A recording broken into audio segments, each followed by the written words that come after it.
Education system में बच्चों का जो स्ट्रेस बढ़ रहा है, बच्चों का स्ट्रेस बढ़ने की एक वजह ये है कि जो सिलेबस है, ठीक है, हर इंडिविजुअल की कैपेसिटी सलाहियत अलग अलग है, इंटरेस्ट लाइकिंग अलग अलग है। देखिए, अगर आपकी जो सलाहियत है, इंटरेस्ट है, वो आपका नहीं है, आपका जो इनका नहीं है, इनका है, इनका नहीं, बराबर है। ये बचपन से भी है, तो इसको हमको रियलाइज करना चाहिए। और ये स्कूल में ये नहीं होता, सबको एक सिलेबस दे देते, तो उसको दो लफ्ज में इस्तेमाल करते हैं।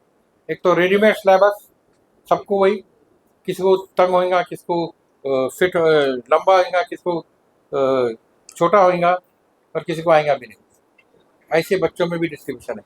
तो टेलर मेड सिलेबस, ये कंसेप्ट है यहाँ। टेलर मेड यानी जिसको जो फिट होता है वो हिसाब से दो। तो बच्चे के इंटरेस्ट क्या है, पोटेंशियल्स क्या है, लाइकिंग क्या है, उसकी सलाहियत क्या है। देखिए, आपको मैं एक बात बहुत क्लियर कर देता हूँ। हम जब इक्वेलिटी की बात करते हैं, यहाँ भी आ जाओ, ये पॉइंट बहुत अहम है। इक्वेलिटी की जब बात करते हैं तो आदमी क्या समझता, हर जन एक जैसा है, आप इक्वल है, मैं इक्वल है, मैं इक्वल है, मैं इक्वल है क्या सब इक्वल? कितने मानते इक्वल है सब? हाँ? नहीं, इक्वल है मानने वाले कितने सब? बस तो एक भी इक्वल नहीं। हर जैसा एक थंब इम्प्रेशन है ना, थंब इम्प्रेशन जैसा अलग का है, हर इंसान अलग है। अब सवाल है इक्वेलिटी हम कहाँ करना चाहिए। इक्वेलिटी हम इंसान बोल के सबको बराबर ट्रीट करना चाहिए, उसको बराबर रिस्पेक्ट देना चाहिए। इसमें कोई बड़ा नहीं, छोटा नहीं, ऊंच नहीं, नीच नहीं, सब as a human being equal, सबको रिस्पेक्ट। अब जब इक्वल सभी में रिस्पेक्ट देंगे तो उसके जो नीड्स है, ज़रूरत है, वो उसके हिसाब से पूरा करेंगे। देखो, मुझे अच्छी याद है कि मोटी मिसाल मैं हर एक को देता हूँ, आज आपको भी दे देता हूँ, ये इक्वलिटी के कंसेप्ट समझाने के लिए। देखिए, इसमें 74 चैप्टर्स है, और हर एक चैप्टर एक किताब बन सकती है। अब इसमें हर पहलू है, ये जितने मैं बात की अच्छे आइडिया सब है इसमें। अब यही किताब इसमें दूसरे रिलीजन का भी रिस्पेक्ट कैसा करना ये बताती। अब इसी मॉडल पे इंशाल्लाह हम Bible, Bhagavad Gita, Buddhist teaching और जैनिज्म और सिख टीचिंग पे बुक बनाने वाले हैं। इंशाल्लाह वो भी आ जाएगी जल्दी, क्योंकि ये हमारे पास प्रैक्टिस में हम ला रहे हैं, हम पेशेंस को इस पे प्रमोट कर रहे हैं। और जहाँ तक इसका इन्वॉल्वमेंट होता है तो उसके मेंटल हेल्थ के इम्प्रूवमेंट में और इम्प्रूवमेंट ज़्यादा हो जाता है। भले इस बात, ये तो ठीक है, दवा वगैरह का ये बायोलॉजिकल एस्पेक्ट हो गया, और ये साइकोलॉजिकल, सोशल और स्पिरिचुअल एस्पेक्ट में ये तीनों चीज़ें आती हैं। तो दवा खाने सिर्फ आपका 25 to 30% काम करता है सीवियरिटी कम करने में, आपको मदद करने में। लेकिन ये जो सिस्टम चलना चाहिए, ये सिस्टम हर घर घर चल सकता है, उसमें हर इंसान इन्वॉल्व हो सकता है, फैमिली इन्वॉल्व हो सकती है, स्कूल से इन्वॉल्व हो सकते हैं, इंस्टीट्यूशन इन्वॉल्व हो सकते हैं।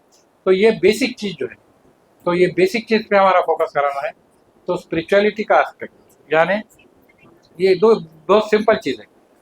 दूसरे का कोई नुकसान नहीं करना, दूसरे का भलाई का सोचना, वो भलाई की इंसान का भलाई।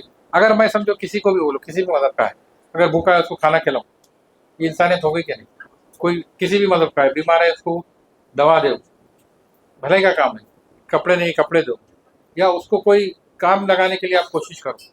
आपको आपसे हटके दूसरों के भलाई का सोचना पड़ेगा, ये आपके मेंटल हेल्थ को सुकून देता है हमारी बात।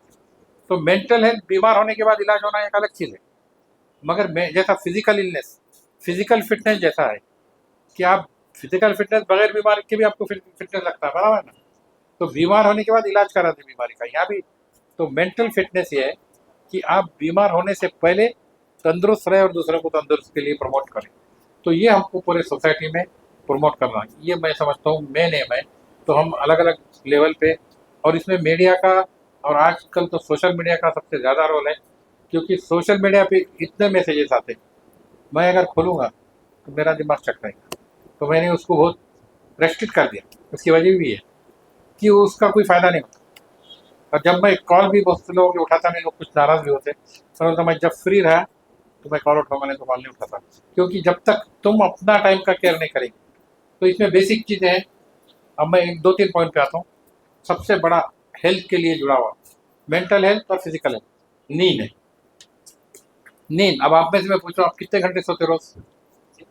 हाँ, कब सोते और उठते कब? सुबह 8 बजे, बराबर है। अभी सोसाइटी में अगर जाएंगे आप सुबह 7 बजे 8 बजे, कितने लोग घर में उछाल दिखेंगे आपको? सब 10-11 के बाद उठने वाले लोग, रात को 12-1-2 बजे तक जागने वाले कितने हो गए। देखिए अब ये सबसे ज्यादा बिगाड़ करने वाला सिस्टम हो गया। क्यों मैं बताता हूँ, ये जो आपका क्रोनोलॉजिकल बायोरिदम जो है, रात में जो हार्मोन निकलते हैं अंधेरे में, वो नींद के हार्मोन्स है, स्ट्रेस कम करने वाले हार्मोन है। और अगर आप जागे रात में तो स्ट्रेस बढ़ाने वाले हार्मोन निकलते हैं और आपका नींद उड़ाने वाले हार्मोन निकलते हैं। तो हमने दिन को रात, रात को दिन कर दिया, बराबर है ना। अभी लाइट पॉल्यूशन कितना है, आप लाइट पॉल्यूशन का लफ्ज सुने पहले? नहीं, ये जो पूरी लाइट है ये पॉल्यूशन है। ये इसमें लाइट जो है, हम नेचुरल लाइट को रोक दिए, हम बैठे आर्टिफिशियल लाइट में। सूरज की लाइट, चांद की लाइट, ये आपके हेल्थ के लिए अच्छी। अब मैं इसीलिए जो आपको अलग अलग एस्पेक्ट बोला ना, तो इंडिविजुअल से शुरू करो क्या, आखिर से शुरू करो। तो आपका फिजिकल, बायोलॉजिकल, एनवायरमेंट, ये सब इम्पोर्टेंट। झाड़ दरख्त कितने कट कर दिए, प्लांटेशन कितना कम है, ऑक्सीजन हमारा कितना कम हो रहा, पॉल्यूटेड एयर हम कितने ले रहे हैं, ये सब आपके मेंटल और फिजिकल हेल्थ को अफेक्ट करता है। अब कुछ चीज़ें तो यहाँ मजबूरन भी हो रही, कुछ मैं बोलने लगूंगा तो ये लोग मेरे से नाराज भी हो जाएंगे। अभी मैं बोल देता हूँ, मगर बोलना जरूरी भी इसलिए है। अब आप पानी पीते, पानी है ना, तो पानी क्या में पीते, हाँ, कौन से बॉटल रखे, प्लास्टिक। अब मैं कहूँ कि ये पानी आपके लिए नुकसानदेह है, कितने लोग मानते हैं इसको, मानते कितने, सभी मानते हैं। और पीते कितने, सभी पीते, बराबर है। तो हम समझ के भी नहीं करते, तो फिर मेंटल हेल्थ कहाँ से सुधरेगी, बात समझे। अब ये जो पानी है इसमें माइक्रो प्लास्टिक आता है, और ये माइक्रो प्लास्टिक आज आपको ब्लड प्रेशर कर रहा, कैंसर कर रहा, डायबिटीज कर रहा, ये सबको मालूम है, और उसके बावजूद हम उसको रोकने के लिए तैयार नहीं। तो ये एफर्ट इंडिविजुअल लेवल पे, कम्युनिटी लेवल पे। अब मेरे लिए अगर मैं ये कोई ला के दिया कहीं जगह प्लास्टिक में, मैं पीता नहीं, और मैं बोलता हूँ भी दूसरों, तो बोलते मजबूरी है हमारी, हम उसको नहीं कम कर सकते, लोग नहीं मानते। तो ये हर एक के दिमाग की सोच बनना चाहिए कि यही चीज मेरे लिए जितनी नुकसानदेह है, दूसरे के लिए नुकसानदेह है। तो हमको बचना और बचाना, ये दोनों भी जरूरी है। तो जितना आप बोलते जाएंगे, मगर ये बोलना एक दिन बोल के बात खत्म होने वाली नहीं। ये बात आपको आपके घर में, ऑफिस में, आपके कंसर्न के लोगों में भी अगर बोलने लगेंगे तो बहुत फर्क पड़ेगा। ये पूरे कम्युनिटी मीडिया में पे कभी ये न्यूज़ कितने देखेंगे, कितने सुनेंगे, इसकी कोई गारंटी नहीं। हमें बहुत से वीडियो आते तो मैं उसको पॉज ऑन कर देता हूँ। तो उसकी वजह भी ये कि जिसका भी फ्लडिंग होती जा रही है ना, आदमी उससे बेजार हो जाता। तो आजकल ये सोशल मीडिया की भी फ्लडिंग हो गई, वो भी एक्सेस हो गया। तो इसलिए वो भी देखने वाले लोग बहुत कम हो गए, खाली पास ऑन करने वाले लोग हो गए या छोड़ देने वाले। तो हमको हर चीज़ के बारे में इसलिए सोचना जरूरी है कि हम कितना सही कर रहे हैं, कितना गलत कर रहे हैं, हर इंडिविजुअल पे सोचना।